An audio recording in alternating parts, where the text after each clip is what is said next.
नमस्ते पौराणिक कथाओं के दीवानों। स्वागत है महाकथा टेल्स में, जहां भारत की प्राचीन कहानियां जीवंत हो उठती हैं। आज हम बात कर रहे हैं गणेश जी की। एक हल्दी से बना लड़का कैसे बन गया था हाथी वाला देवता, उनकी सवारी चूहा कैसे था, और वो टूटे दांत का क्या राज था। चलिए तैयार हो जाइए इस रोमांचक सफर पर। चलते हैं पहली कथा की ओर। गणेश जी की कहानी शुरू हुई थी मां पार्वती से। सोचिए, शिव हिमालय के पहाड़ों में तप कर रहे थे और पार्वती अपने घर में अकेली थी। बार बार किसी न किसी के आने से उनकी शांति भंग हो जाती थी। एक दिन वो तंग आ गई और ठान लिया कि मुझे एक रक्षक चाहिए। उन्होंने अपनी त्वचा से हल्दी खुरची और उससे एक लड़का बनाया और उस लड़के में जान डाल दी। उन्होंने कहा, जा और मेरे दरवाजे की रखवाली कर। मगर ये लड़का एक ऐसे संकट में फंसने वाला था जिससे सारा ब्रह्मांड हिल गया था। आइए जानते हैं कैसे। तो चलिए कहानी में आगे बढ़ते हैं। आपको क्या लगता है, क्या ये बालक साधारण बालक था? नहीं, ये लड़का किसी भी प्रकार से साधारण नहीं था। ये था एक जिंदा नन्हा योद्धा जो अपनी मां का सबसे बड़ा वफादार था। हुआ यूं कि पार्वती एक दिन अपनी गुफा में नहा रही थी। उसी वक्त शिव लौटे। उनका त्रिशूल चमक रहा था और उनके साथ गणों की पूरी फौज थी।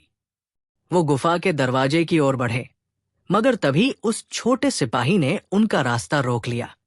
रुक जाओ, उसने जोर से कहा। शिव ठिठक गए और सोचा कि ये कौन है।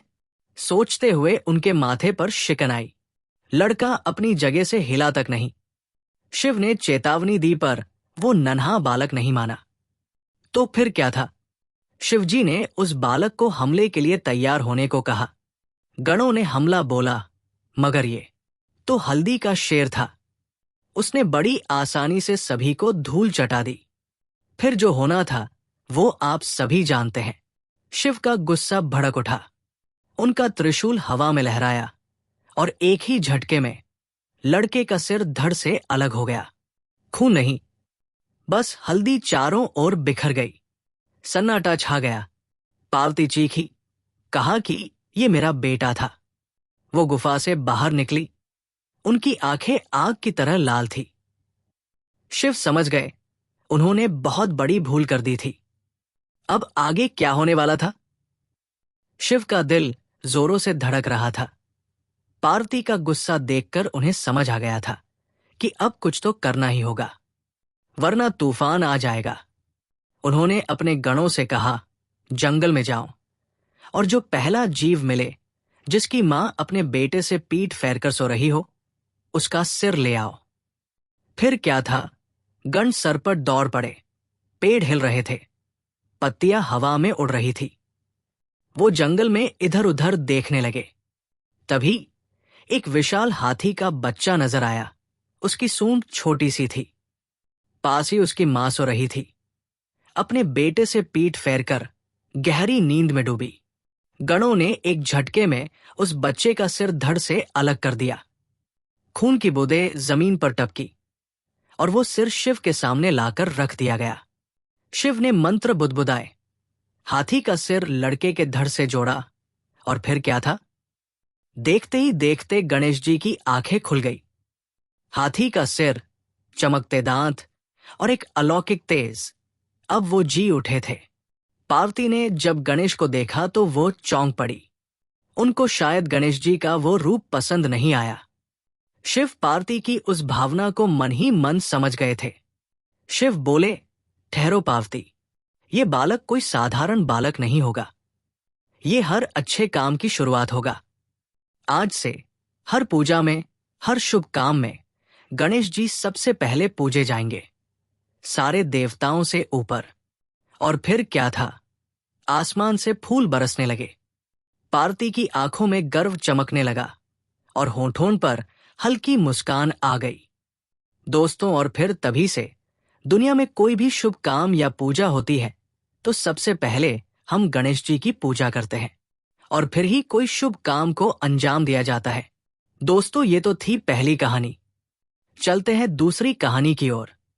कुछ समय बीता और गणेश जी के पास एक भाई आ गया था, कार्तिकेय, और वह था युद्ध का देवता।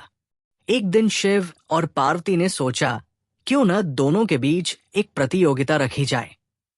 देखते हैं दोनों में से सबसे तेज और बुद्धिमान कौन है। शिव ने दोनों को बुलवाया और दोनों से कहा कि दुनिया का 3 चक्कर लगाओ, जो पहले आएगा वही विजेता होगा। फिर क्या था, कार्तिकेय ने अपने मोर पर सवार होकर उड़ान भर दी, समुद्र पार किए, पहाड़ लांघे, और दूसरी तरफ गणेश जी बैठ गए और आराम से मोदक का आनंद लेने लगे। सब उन्हें देखकर हैरान हो गए। सबने सोचा कि ये प्रतियोगिता तो कार्तिकेय बहुत आराम से जीत जाएंगे। देखते ही देखते उन्होंने अपने वाहन को बुलाया और उस पर सवार हो गए। उन्होंने शिव पार्वती के चारों ओर 3 चक्कर लगा दिए। चक्कर लगाने के बाद बड़ी विनम्रता से कहा कि आप दोनों ही तो मेरी दुनिया हो। उनकी ये बुद्धिमानी देखकर शिव पार्वती बहुत प्रसन्न हुए। जब कार्तिकेय लौटे तो वो पसीने से तरबतर हो चुके था। जब उन्हें पता चला कि इस प्रतियोगिता का विजेता गणेश जी को घोषित कर दिया है, तो वो गुस्से से लाल हो गए। ये धोखा है, वो चिल्लाए। शिवजी ने कहा कि हमें हर काम बुद्धिमानी और चतुराई से करने चाहिए, उसी से हम दूसरों से 2 कदम आगे रहेंगे। गणेश जीता, बुद्धिमानी ने बल को हरा दिया। दोस्तों, इस कहानी से हमने सीखा कि जीवन में बुद्धिमानी से काम लेना कितना आवश्यक है। इसी के साथ चलते हैं हमारी तीसरी कहानी के ओर और जानते हैं कि उस टूटे दांत का क्या रहस्य है। जैसा कि आप सभी जानते हैं कि महर्षि व्यास महाभारत के रचयिता और सनातन ज्ञान के स्तंभ हैं। उनकी दिव्य वाणी ने पुराणों और हिंदू धर्म के मूल ग्रंथों को आकार दिया है। एक बार महर्षि व्यास ने सोचा कि महाभारत लिखवानी है, वो भी बिना रुके बिना थमे। इस चुनौती के लिए गणेश जी तैयार हो गए। महर्षि व्यास बोलते गए, गणेश जी अपने दांत से लिखते गए।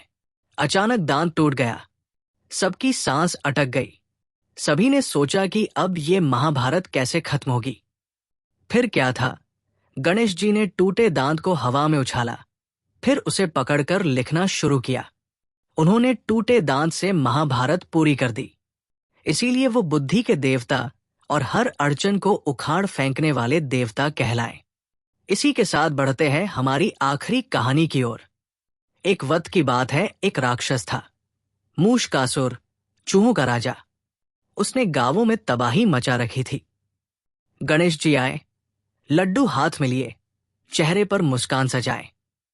मूषकासुर ने चुनौती दी, मगर गणेश जी ने उसे एक झटके में पछाड़ दिया। उन्होंने उसे छोटा कर दिया, राक्षस से चूहा बना डाला। मूषकासुर ने गणेश जी से माफी मांगी। गणेश जी ने कहा, अब से तुम मेरी सवारी बनो, और तभी से मूषिक उनकी सवारी है। तो दोस्तों, हल्दी के लड़के से लेकर हाथी वाले गणेश जी तक, ये कहानी थी बदलाव की, हिम्मत की और चतुराई की। वो हर शुरुआत में बुलाए जाते थे, हर मुश्किल को हटाते थे। अगली बार गणेश जी को याद करें तो एक मोदक चढ़ा दें। आपको गणेश जी की कौन सी कहानी पसंद आई?